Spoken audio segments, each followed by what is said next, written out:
I'm tickled to introduce our lead speaker this morning. Our keynote is Heidi Aggeler. She is from Denver, runs a group called the Root Policy Research. Her information's in the materials, and so I won't take a whole lot of time to introduce speakers. But we're delighted to have her, and let's have Heidi start us out.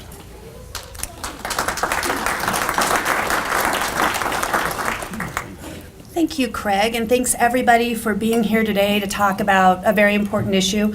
My name is Heidi Aggeler. I am flew here from Denver. I'm actually an Ogden native and went to the University of Utah. So I lived in Utah for a pretty significant part of my life. I run a women-owned consulting firm, and I have been active in affordable housing policy for about 21 years. I left Salt Lake City to move to Minneapolis, where I went to graduate school and worked for the Minneapolis Federal Reserve, made my way back to Denver, where my grandmother was living at the time, and had been living there when I was a child, and she's now here. So it's lovely to be back and to be able to follow her wherever she goes. I'm going to talk a bit about why housing policy matters, and I hope that this talk addresses not only the questions that you all get frequently about housing policy, but I'd like to talk a little bit about sort of broader challenges that we have at both the federal level, state level, and certainly local level. I'm going to start off with the big question that we get all the time that I have to admit I think I ignore sometimes when we're doing city council speeches about affordable housing. What is affordable housing? So inevitably, I'll go through a market analysis presentation and somebody will raise their hand and say, what do you mean by affordable? So I'm going to start off by defining that to give us a platform from which we understand affordability, and then talk about why we have affordable needs, another question that we get all the time and think about all the time. For the Western U.S., I think it's very relevant to ask the second or third question here. Why have prices risen so much? What's going on in our communities? Why are we seeing a record number of people experiencing homelessness? Why have rents doubled? Why is homeownership so out of touch for so many people? I'd like to address why or how to measure affordable housing needs, since you'll be thinking about this a lot with the new legislation. And then finally, most importantly, what are outcome-driven solutions to be able to address needs? So the first question, what is affordable housing? I'm sure that many of you know that affordable housing technically is defined as housing that costs no more than 30% of a household's gross income. So gross income is what is in your paycheck, what you're paid before taxes, before contributions to an IRA, all the other stuff. 30%, if I'm paying less than 30% of household income for housing, I'm not cost burdened, and that's where affordable housing affordable housing professionals would like people to be. But other household costs, child care, transportation, cause this cost burden number to be a little bit of a fantasy, to be quite honest. And some communities are starting to reevaluate that and look at those other costs, particularly transportation. If I'm paying more than 50% of my income toward housing costs, then I'm what's called severely cost burdened. And these are the people that we really care about when we're talking about worst case needs in housing policy. This is the segment of our population that's most likely to be at risk of homelessness. People living paycheck to paycheck, people skipping bills to be able to afford housing costs, and people who are most vulnerable of eviction and foreclosure. This leads to my next question, which is, what is affordable housing in terms of where do these folks at different income levels live? And the federal government tells cities and states to think about housing according to a measure called MFI, which is median family income. You also hear that referred to as AMI, area median income. And this slide here takes the typical breaks when we think about median family income from a housing policy perspective, assigns an income to those breaks based on the state of Utah's MFI, and then suggest where folks may be able to live or the appropriate types of housing that, as policymakers, you all should think about in terms of provision. So for people who are at less than 30% of MFI, you can think of those individuals as poverty-level families, poverty-level households. And in the past, the programs that have accommodated these folks have been public housing, Section 8, or the Housing Choice Voucher Program, which is broadly referred to as tenant-based rental assistance. Transitional housing, so housing that's helping people who are homeless transition out of homelessness. And this bracket of our society, which has been growing, typically needs what we call social housing. So they need a lot of subsidies, and for some individuals, they'll need subsidies over their lifetime. There's a segment of these folks who you can bring into self-sufficiency, but most of these individuals are elderly, they're people with disabilities, and they generally need some kind of support for the rest of their lives. The 30 to 50% bracket, these individuals are what we call very low income in federal housing policy. They often live in Section 8, or they often live in public housing. They receive subsidies through Section 8. They can be moved into land trust homes and move into home ownership through land trust homes, or find housing through other types of strategies. So these individuals are the group of people where some different types of interventions can move them into more economic self-sufficiency. 50 to 80% is when we start to think about home ownership products, generally in the form of land trusts. Sometimes in certain communities, you can achieve home ownership through down payment assistance programs. But the 80 to 120 is really the bracket of folks where home ownership programs are targeted. Now this is changing, of course, as our housing market changes quite a bit. In Salt Lake as well as Denver, you've seen quite a shift in housing pressures, which raises the question, which we get all the time, why do we have affordable housing needs? And I think about this a lot. The four reasons that I think are most important for answering that questions are, the obvious one is the physical development of housing lags behind demand. So if I wanted to move to Salt Lake tomorrow, I could make that decision pretty easily. I pack up my car and I come here, but the industry, there may be a house for me if I can afford it, but generally the industry would need to provide me a unit at some point in time if you have a low vacancy rate. So that physical development can lag demand by 2 years, which is the situation that we're in the Western United States. I also feel that the inconsistent philosophies, both at the federal level, at state level, at local levels, have hurt the ability to adequately address housing policy. And I'll talk a little bit about that in just a moment. Housing initiatives are also often driven by other policy goals. If you look at the history of the mortgage interest deduction, which is a very controversial deduction right now, and how it was slipped into the tax code, it was a little bit by accident. It wasn't necessarily intentional. And then it became a policy initiative to encourage home ownership, to support the construction of new housing, and it took on an entirely different motivation than was originally intended. There's a lot of housing policy initiatives that share that kind of quirky element of how they came to be and what we're thought of today. And then finally, housing's very dynamic. It's closely tied to a lot of things. First and foremost, interest rates. You can see a dramatic fluctuation in affordability just with a modest change in interest rates.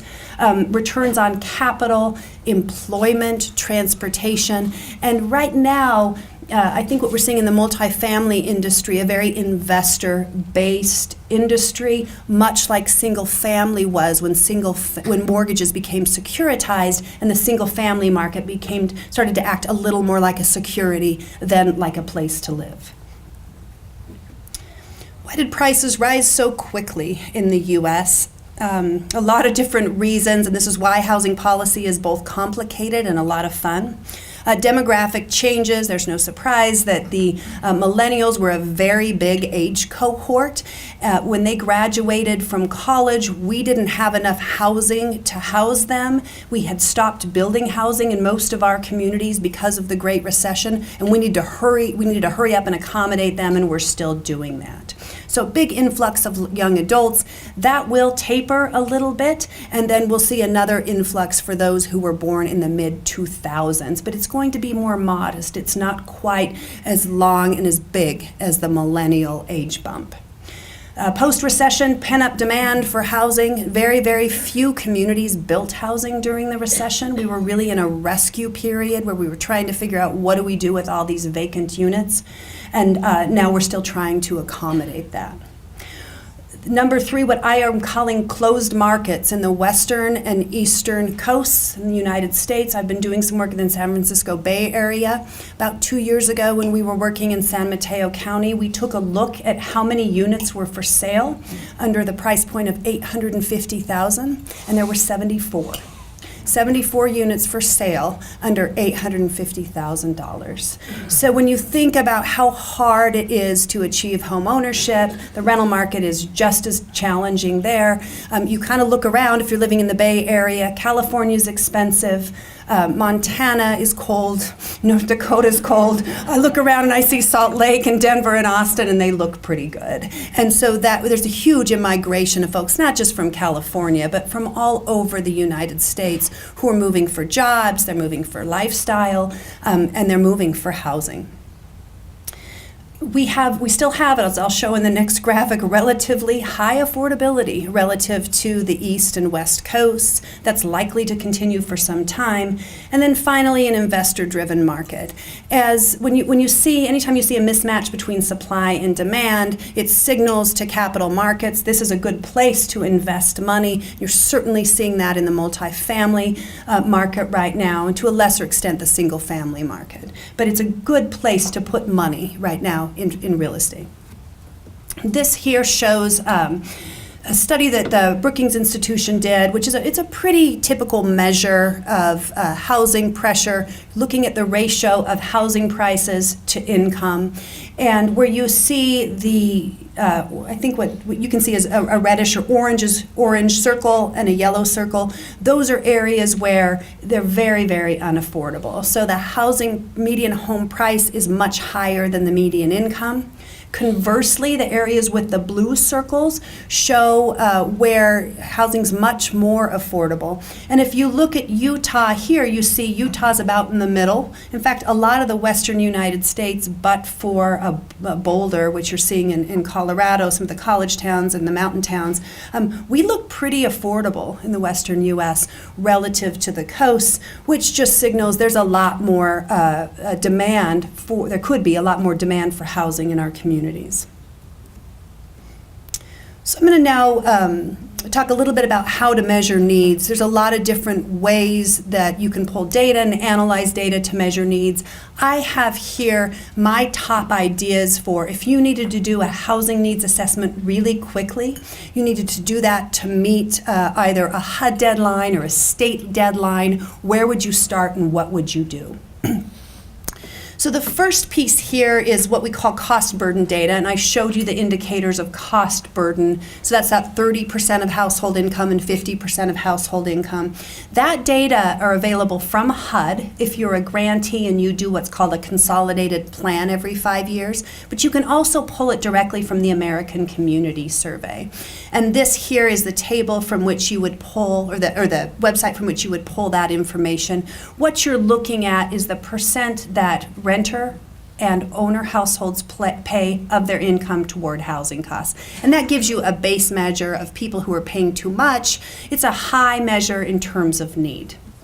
The housing needs tables that are required by what's called the consolidated plan or annual action plan. If you're large enough and you're getting dollars directly from HUD to do community development and housing activities, you need to complete this plan. Those tables that HUD provides, the data are a little bit old and they're based on a 5-year sample, so they're still picking up some recessionary pressure. But it's a good starting point if you don't have a lot of time to do a needs assessment.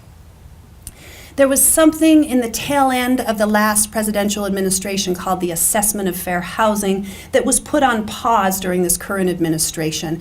And when HUD was developing that Assessment of Fair Housing, which is tied to these consolidated plans, HUD put out a data tool. It's a mapping and data table tool that has a little bit of old data, but is still very, very good in terms of understanding the distribution of housing in your community, as well well as who's occupying affordable housing.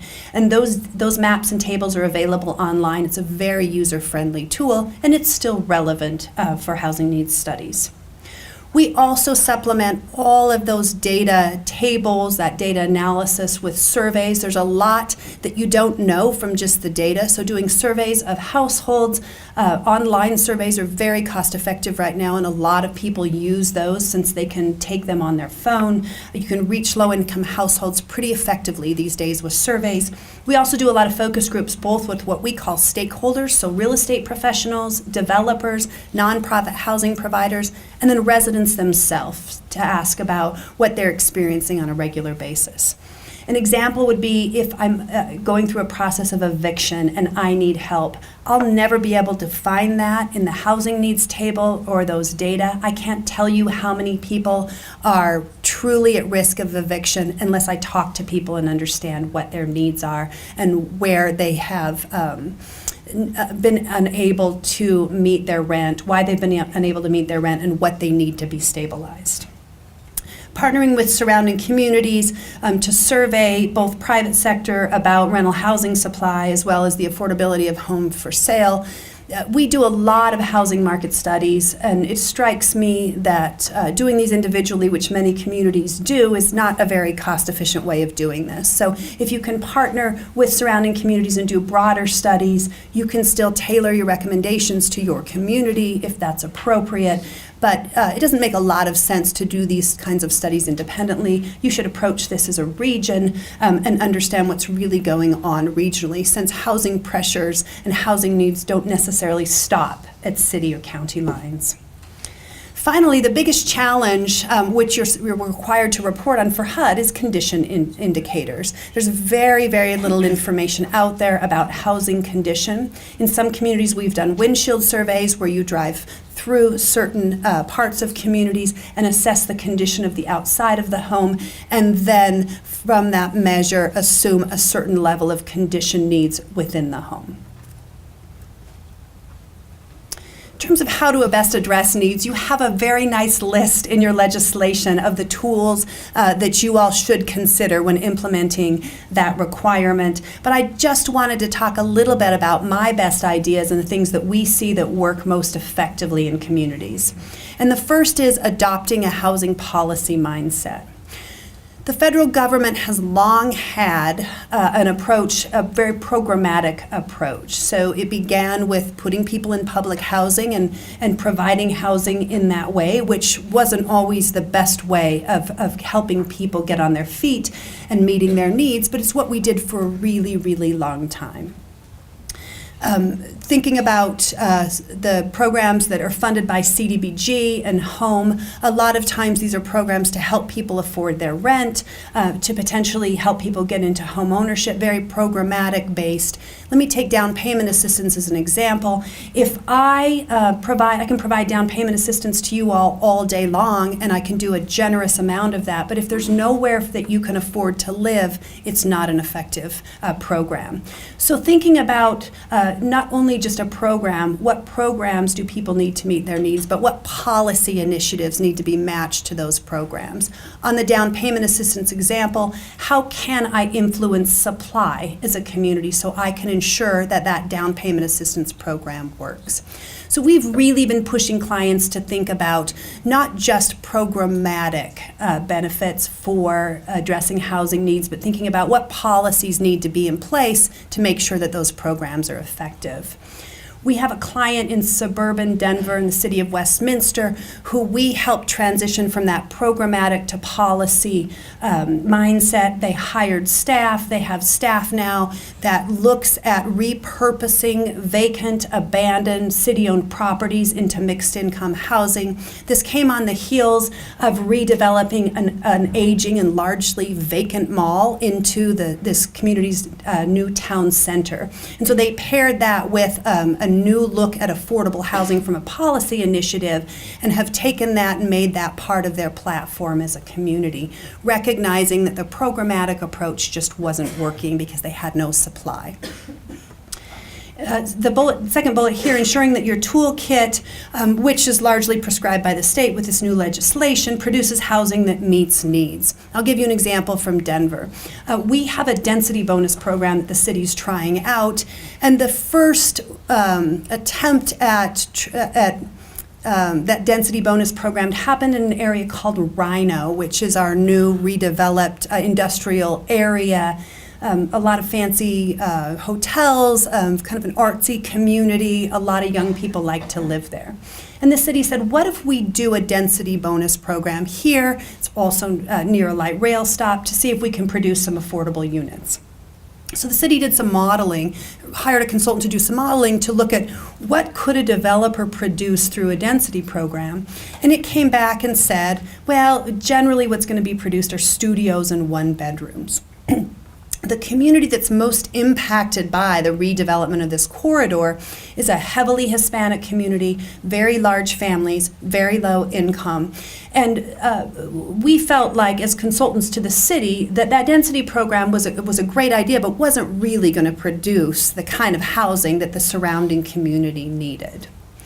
So we've seen a lot of communities, in exchange for inclusionary zoning or density bonus programs, to also accept a developer contribution in the form of rehabilitation for homes in surrounding communities that are impacted by public sector investment. So think outside of the box in terms of what will these initiatives really accomplish, and where may there be disproportionate impact, particularly in poverty-concentrated and minority-concentrated communities. The other thing I like to encourage clients to do is set an affordability goal. I think unless you have a goal, and it can be a modest goal, you really don't have a benchmark to measure your progress against. And my best example of affordability goals is the city of Austin, who has a strategic housing blueprint that I'd encourage you all to look at. It's pretty readable. They have a graphic there that's called the donut graphic, where they have affordability goals by the AMI levels that I just talked about. And then they took that next step and said, let's tie funding to all of these. So our CDBG funding is going to go to support this segment of the affordability goal. Our bond, they've had a record of a very successful public bonding to support affordable housing. Segments of our bond are going to support this affordability goal. They're very transparent with their community, and they measure their progress against those goals. This bullet here sounds like a naive statement, but it's surprising how hard this is to achieve. So distributing a variety of housing products to accommodate workers close to areas of employment, and focusing on microeconomies within a region. I think we all would like to reduce traffic, would like to make life easier, particularly for families, and being very strategic about where different types of housing products go to accommodate where people are moving, working with your metropolitan planning organization and the modeling that they do to think about this a little more precisely is a really good idea. Another example from Denver, and I'm sure you all have heard of Minneapolis, the city of Minneapolis, that changed their zoning to not allow single-family homes. Denver just passed a new zoning code that, in my opinion, is pretty soft on accessory dwelling units and attached homes. So basically says, well, we're encouraging these types of units, but we'd like them to be on corridors, on corners, so in areas where gentle infill is appropriate. I live in a single-family neighborhood in Denver, and which is a very suburban, it's in the city, but it's a very suburban neighborhood, and we have several duplexes on our block. We have townhomes just down the street, and it's a very seamless integration of those kinds of products. So think outside the box in terms of how to promote infill to achieve a wide variety of products that's not just big multifamily buildings on corridors and everything else is single-family housing. That really doesn't get to how people move and where people demand housing and where their needs are. And then finally, considering local funds to address housing needs. I think that the federal government is not actively in the business right now, or has been for a long time, of funding affordable housing other than providing programs. So in my opinion, the federal government is still operating in a bit of that programmatic mindset, not necessarily a policy mindset. And it's incumbent on local communities to raise money and figure out how do we use funds that don't have strings attached to move us toward more of a policy mindset for addressing housing needs. And then last but not least, I'd just like to remind people that the public sector cannot do this alone, and the private sector has got to be a big player in providing affordable housing. This is our estimate of how the private sector plays in terms of housing provision. And we estimate in most communities the private sector is providing between 80 to 85% of rental units and 95 to 98% of homes. So definitely, it's very important to have the private sector at the table as you're talking about policy initiatives. It is absolutely okay, particularly right now, to ask the private sector to play a bigger role in accommodating affordable housing needs. What you want to avoid, which you see in many communities, is opposition. You really work to coming together and talking about how do we do this together? How do we make sure that we're asking a bit of the private sector, but not too much? And how do we make sure that we're accommodating a wide range of needs? With that, I think I have just a couple minutes to answer questions if anybody has questions for us.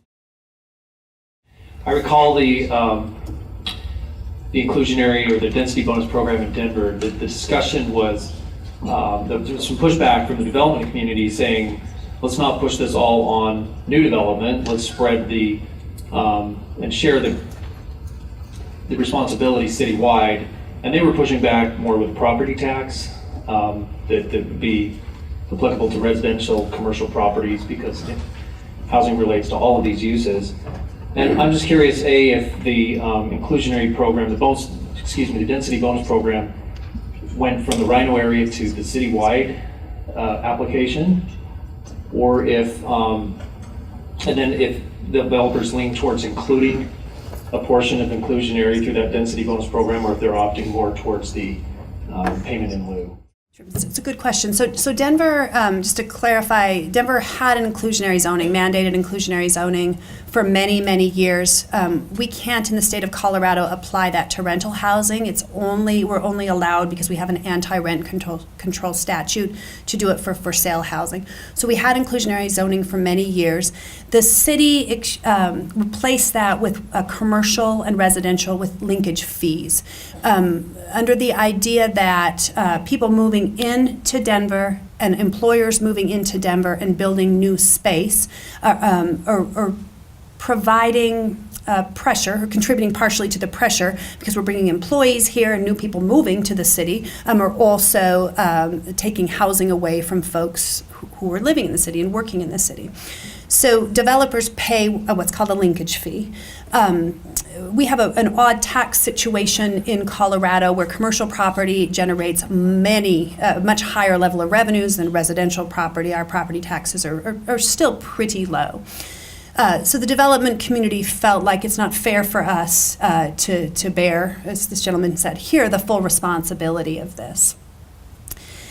They have an option of, under the density bonus program, I'm sorry, not under the density bonus program. They can basically, they have the option of just paying the linkage fee, or they can incorporate housing on site. Under the density bonus program, they have to build that housing on site. And they also need to put in some commercial space. So back to your question in terms of the resistance from the development community. The commercial linkage fee, I don't think, has shown to generate as much revenue right now toward housing, and it's still relatively new, as marijuana taxes have. So right now, most of our fund right now is coming from a slight increase in property tax that everybody's bearing, so residents are bearing as well as marijuana fees. And the problem with the linkage fee is I don't think it was instituted early enough to capture all the new development that had happened. You've spoken about some of the things we can do because there is a housing shortage. As an economist, I'd like it if you talk about what are the fundamental causes that have created the mismatch. You talked about sort of the forces, but we have a mismatch between supply and demand. which is also driving up prices. And there are also cost structural issues that are driving up prices. How do you address that? How do you pick up supply so it's closer to the demand we're having if we're a more desirable area with reasonably affordable housing compared to other regions? So just generally as an economist in looking at this housing problem, how would you address the supply-demand issue we're facing? Mismatch. I don't know that I have the right answer, and there are a number of different schools of thought about what's causing that. Certainly, most data show that incomes are not, particularly for low-income people, are just not moving very rapidly. They're not going up, and that's causing a lot of the need. So we're seeing need within different types of households than we've ever seen before, because incomes for people making less than $50,000 a year just have not moved very much. So that's part of the problem. Some people think you can address it through the minimum wage. Obviously, that's very controversial. In terms of the supply issue, and we get this question a lot, I don't think that communities can build their way out of it, because typically what happens is that the units that I'm developing, as long as there's demand to absorb it, are never going to reach the price point at which you have your greatest needs, which is typically almost in every community 0 to 30% of MFI. The question about costs and what's really driving up housing prices, I also think is highly debatable. We did a study for the Colorado Housing Finance Agency a couple years ago and looked at what that is. So we had the pro formas of all the developers who had received tax credits or not, and analyzed what was the number one driving force. Our conclusion was labor, not necessarily land. And I have developers tell me that land costs haven't moved, which is a surprise. And other developers say, oh yes, land's much more expensive. So I'm not sure we really know right now. And I think it's a mix of factors. Is it no? I mean, is there a study you could do that would answer that question, labor versus land cost versus, I mean, how would you? Sure. I mean, I think absolutely you could look at that in more detail. We had a pretty good sample of developer pro formas, but we were just looking at one segment of the market, low-income housing tax credit, and those pro formas are geared toward getting those credits. And so it's it would be nicer to have that level of detail for a broader sample of development types. Thank you. Thank you, Craig. Thank you, everybody.